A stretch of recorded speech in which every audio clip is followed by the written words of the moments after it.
Nasubukan nyo na ba ang ganitong luto ng kamoting kahoy? Lalagyan lang natin ito ng ube halaya. Hugasan at balatan ang kamoting kahoy. Gadgarin lang natin ito ng pino.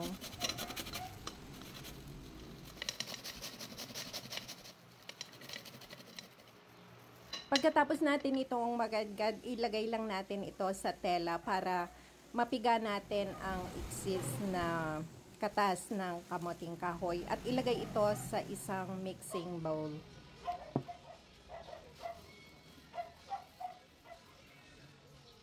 Maglalagay din ako dito ng isang cup ng coconut cream at 1 1/2 cup ng dark brown sugar.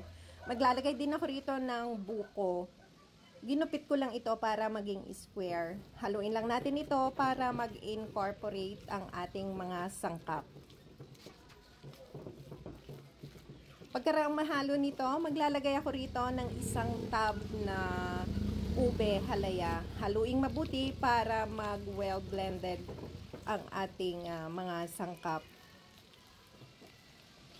Pagkaraang mahalo nito, maglalagay din ako ng 1/4 cup ng tinunaw na margarine. Haluing mabuti hanggang sa ito ay tuluyang mag-incorporate.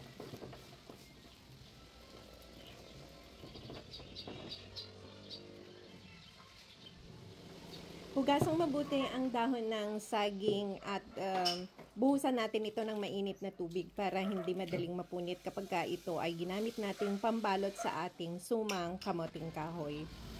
Nag-brush lang ako dito ng coconut oil. Itupi lang natin ng bahagya ang dulo ng saging at ipaikot natin ito. Maglagay tayo ng 2 kutsara ng ating cassava mixture at itupi natin ang ibabaw para ma-sealed ito at nang hindi bumuka kapag ito ay ating in-steam. Kapag na ibalot na natin lahat ang ating cassava mixture, ilagay lang natin ito sa isang steamer. I-steam natin ito sa loob ng 1 oras kasi medyo malalaki ang pagkakabalot ko ng ating sumang kamoting kahoy. Siguraduhin natin kumukulo ang tubig bago natin ilagay ang ating i-steam. Pagkaraan ng 1 oras, ito na nga ang ating napakasarap na sumang kamoting kahoy. Kung umabot ka sa parteng ito ng panonood ng video, ibig sabihin ay nagustuhan mo ang aking simpleng recipe. Huwag kalilimutang i-comment sa ibaba kung taga saan ka para alam ko kung hanggang saan umaabot ang aking video recipe. Maraming salamat sa patuloy na pagsuporta. At huwag kalilimutang i-share ang video para ma-save ang recipe.